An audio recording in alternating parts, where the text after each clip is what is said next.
Sumatera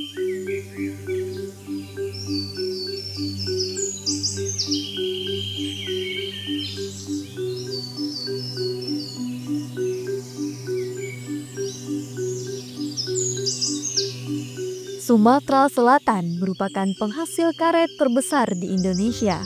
Selama bertahun-tahun, sektor ini tidak hanya menjadi tulang punggung perekonomian daerah, tetapi juga berperan penting dalam peningkatan kesejahteraan masyarakat setempat, terutama bagi para petani karet. Ya, per hektar sekitar mayoritas dalam per hari sekitar dapat 40-50 kalau hasil kilonya. Tapi kalau harga ya kita kalikan dengan harga berapa sekarang ini kan, sekitar daripada 8.000 berkisar naik terus sampai 10.000. Sampai sekarang ya sudah mencapai 13.000. Pernah sampai 17.000. Nah, dari sini disadap, kita ambil hasilnya, bawa ke gudang, nimbang di gudang kan. Sudah nimbang di gudang, langsung diukur ke Palembang, pabrik. Hasil karet yang telah disadap oleh para petani dijual ke pabrik pengolahan karet. Kemudian akan diolah lagi menjadi bahan setengah jadi yang nantinya akan diekspor ke luar negeri, di mana karet tersebut akan dijadikan bahan baku pembuatan ban oleh para produsen otomotif di luar negeri. Kita dapat supplier karet itu petani-petaninya banyak kan dari Musi Banyuasin dari Oku Timur, dari Pali juga ada. Mayoritas kita dari Sumatera Selatan semua sih Pak. Jadi produk yang ada di perusahaan kita itu kebanyakan mayoritas diekspor ke Eropa, ke Amerika, ada juga ke China, ada juga ke India, dan juga ada ke Indonesia, ke lokal Pak. Ya, jadi produsen-produsen kita di sini adalah produsen ban yang ada di luar negeri dan juga di Indonesia, di lokal sendiri Pak. Industri karet di Sumatera Selatan kerap mengalami pasang surut. Harga karet yang fluktuatif menyebabkan para petani kesulitan untuk memenuhi kebutuhan sehari-hari.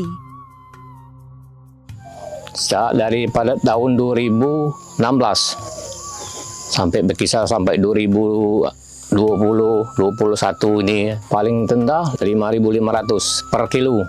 Sejak COVID Pak, jadi COVID adalah titik terendah karena produsen ban juga kan banyak effort aja mungkin nggak jalan lah pada saat COVID, terus juga pas produksi mobil juga kan pasti sangat-sangat menurun permintaan produksi mobil, jadi juga otomatis ban juga menurun Pak. Harga karet anjlok dikarenakan permintaan dari produsen bannya sedikit, jadi petani-petani juga menahan barang mereka, karet yang sudah mereka sadap untuk dijual kepada kita. Jadi kita bisa hitung lah dalam satu hari itu sangat-sangat datang mobil itu biasa misalnya 20 mobil bisa cuma 3 mobil, kadang-kadang sampai sama sekali tidak ada yang jual ke kita. Pandemi COVID-19 juga memperparah turunnya harga karet. Tidak hanya itu, sebagian besar kebun karet di Sumatera Selatan merupakan karet yang sudah tua dan tidak produktif lagi. Situasi sulit ini mendorong petani untuk mengalihfungsikan lahannya ke komoditas lain seperti kelapa sawit dan tanaman perkebunan lainnya. Sebagian besar karet di Sumsel ini udah karet tua. Kemudian untuk proses peremajaannya itu butuh biaya yang tinggi. Ya, kalau karet yang timpelan maksimal 25 tahun. Kalau di atas itu penghasilannya agak kurang sesuai dengan umurnya. Jadi memang masih, tapi terhadap produktifnya penghasilannya nggak jauh nurun kan. Ya, dia bertani di samping dia nyadap itu dia menanam sayur. Lahan dibuat menanam sayur, macam-macam lah. Itu untuk membantu daripada mengulangi karet waktu harga murah itu. Dengan harga karet yang anjlok dan alih fungsi lahan, membuat pasokan bahan baku karet terus berkurang. Hal ini menyebabkan banyak pabrik karet di Palembang yang gulung tikar. Kalau kita lihat di Sumsel sendiri, ini pabrik-pabrik karet ini sudah banyak yang tutup. Ini menjadi bahan pemikiran kami juga untuk jangka panjang. Terkait tutupnya pabrik karet, ya karena bahan bakunya sudah tidak mencukupi lagi untuk karena sudah banyaknya petani karet yang sudah beralih. Ada yang ke sawit, ada yang ke padi dan sebagainya. Sehingga pabrik-pabrik tadi tidak mendapat bahan yang cukup untuk memproduksi karet. Jadi pada saat terjadi krisis seperti itu kita melakukan yang namanya efisiensi. Jadi kita lakukan budgeting produksi kita minimalisir lah Pak ya, untuk bisa bertahan lah, bisa survive sampai sekarang saat ini. Di mana-mana Pak, semuanya lah, dari pekerjaannya, dari operasional kita, biaya operasional kita kendalikan seminimal mungkin Pak. Jadi untuk bisa bertahan lah. Mayoritas karet di Sumatera Selatan dikonsumsi oleh industri ban yang ada di luar negeri, menyebabkan harga karet menjadi tidak menentu. Oleh karena itu, diperlukan peran pemerintah untuk meningkatkan serapan karet dalam negeri. Ya, harga karet ini kan memang produk kita, tetapi yang ngontrol itu orang harganya itu. Jadi dunia yang ngontrol ya.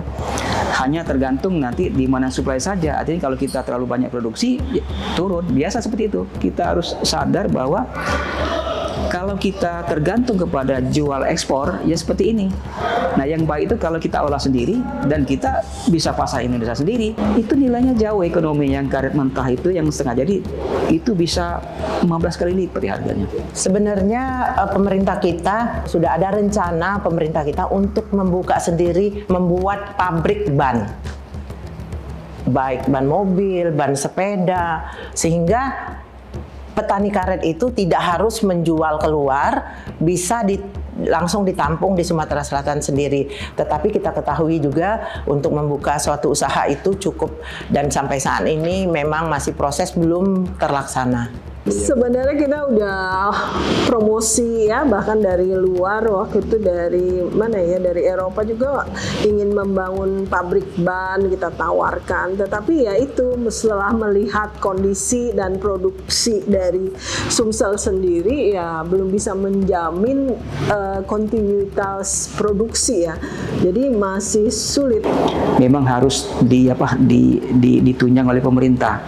Misalnya diberikan insentif kalau dia melaksanakan industri yang ini. Nah, sekarang ini kan yang investasi industri barang jadi itu kan perusahaan besar. Nah, ini memang tidak menarik minat untuk orang investasi di kita. Bayangkan saja, kita di Sumsel zaman dulu kan sudah ada itu pabrik ban Intiro. Zaman dulu ya, zaman saya masih kecil ada Intiro, tapi ternyata itu keluar. Nah, nanti ada juga nanti pabrik ban yang baru kayak Hankook, misalnya dia di Jawa investasinya. Walaupun mungkin karetnya karet dari Sumsel juga gitu. Artinya memang harus pemerintah turun tangan, bagaimana caranya, bisa saja di situ atau cara lain supaya orang mau investasi di situ, seperti itu.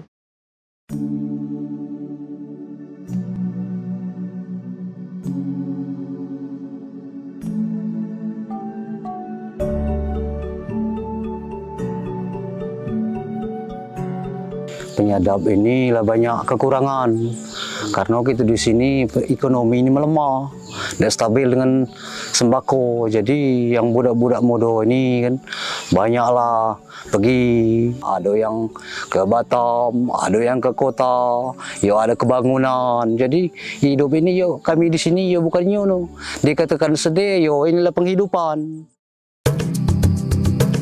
Selain meningkatkan industri pengolahan produk karet dalam negeri, diperlukan juga sumber daya manusia yang kompeten dalam mengolah potensi hasil pertanian dan perkebunan. Untuk merespon hal tersebut, Politeknik Negeri Sriwijaya membuka beberapa program studi yang dapat menunjang pengolahan potensi pertanian dan perkebunan yang ada di Sumatera Selatan. Berdirinya program studi teknologi produksi tanaman perkebunan di Kabupaten Banyuasin, tepatnya di Pangkalan Balai, berawal dari analisis terhadap potensi daerah di Kabupaten Banyuasin, di mana lahan dari Kabupaten Banyuasin itu terdiri dari daratan dan perairan yang memiliki potensi di bidang pertanian, perkebunan, dan perikanan. Maka Politeknik Negeri Sriwijaya membentuk program studi yang memiliki dampak terhadap hilirisasi dari hasil potensi daerah Kabupaten Banyuasin, yaitu yang pertama program studi teknologi produksi tanaman perkebunan, program studi teknologi pangan, program studi manajemen agribisnis, dan program studi agribisnis pangan, program sarjana terapan. Pembukaan 4 program studi di kampus utama Politeknik Negeri Siayat Kabupaten Banyuasin ini memberikan peningkatan sumber daya manusia ahli di bidang perkebunan, pertanian, dan perikanan. Dalam meningkatkan nilai tambah produk olahan karet, diperlukan inovasi dan diversifikasi produk agar produk olahan karet dapat terserap di dalam negeri. Jadi prinsip saya kan diversifikasi kan, artinya memang data yang ada di Indonesia itu yang jadi produk jadi hanya sedikit, itu paling 15-20%. Sementara yang 80% itu diekspor semua. Jadi kalau dengan diversifikasi, memperbanyak produk-produk bang jadi itu, maka lebih banyak terserap dalam negeri untuk produk jadinya. Dan ini sangat membantu bagi masyarakat terutama gitu. Dalam 2-3 tahun ini, saya bekerja sama dengan PT Bukit Asam. Jadi diantaranya ya ada produk barang jadi karet yang digunakan di tempat pertambangan itu reverse engineering ya. Jadi kita scan dulu, lalu kita desain ulang dan kita bandingkan speknya. Itu sedang berjalan. Dan saya sudah produk 1 sudah selesai penelitiannya, sedang dipatenkan sekarang, dan ini rencananya tahun 2025 ini mau diuji di lapangan. Jika dalam uji lapangan itu 3 bulan dia masih bagus, maka ini siap diproduksi. Jadi di samping reverse engineering, diversifikasi memang banyak sekali dibutuhkan untuk meningkatkan serapan bahan setengah jadi menjadi barang jadi dalam negeri. Memang luar biasa sebetulnya, dampak ekonominya besar sekali gitu, di samping tenaga kerja. Nah ini tantangan juga ke depan dengan target pertumbuhan ekonomi 8% yang dicetuskan oleh Pak Presiden. Ini kan PR-nya ya salah satu jalannya adalah hilirisasi yang bisa meng-create tenaga kerja. Nah ini pertumbuhan ekonomi kita masih bisa ini, tapi kalau hilirisasi nggak ada added value-nya, kita juga agak berat untuk mencapai 8%. Untuk meningkatkan sinergi antara pemerintah, dunia usaha, serta perguruan tinggi dalam mengembangkan inovasi berbasis potensi daerah yang ada di Sumatera Selatan, Konsorsium Perguruan Tinggi Vokasi PTV Sumsel mengadakan berbagai FGD dan diskusi publik. Kemarin seminar yang vokasi itu juga sangat menginspirasi ya. Sebenarnya kita harusnya sudah bisa erat ya ke depannya. Satu sisi perguruan tinggi mendapatkan keuntungan dengan risetnya, kita juga mendapatkan keuntungan dengan hasil yang bisa diimplementatifkan. Tentunya kalau untuk pemerintah sendiri dengan adanya kolaborasi itu akan pemerintah bisa menumbuhkan wirausaha baru atau yang kita kenal dengan WUB. Kalau untuk dunia pendidikan sendiri tentunya akan meningkatkan kualitas dari para pelaku usaha tersebut. Dari hasil produksi mereka tentunya berkualitas sehingga dapat bersaing baik di provinsi kita sendiri dan di luar provinsi kita. Harapan saya untuk industri karet ini adalah disupport lah Pak oleh pemerintah, dan lebih diiniin lah Pak, diperhatikan khususnya karet, karena saya belum melihat ada ketertarikan yang besar dari pemerintah di industri karet ini Pak. Ya, kami selaku petani karet ini mengharapkan agar pemerintah bisa menaikkan harga agar sesuai dengan penghasilan atau barang-barang yang dijual di pasaran, supaya kami agar dapat memenuhi kebutuhan setiap hari ini. Dengan sinergi dan kolaborasi antara pemerintah, dunia usaha, dan perguruan tinggi, diharapkan dapat menghasilkan berbagai output mulai dari kebijakan, kurikulum, hingga transfer teknologi yang nantinya dapat menopang potensi industri karet yang ada di Sumatera Selatan, serta menciptakan lapangan pekerjaan dan meningkatkan pertumbuhan ekonomi negara.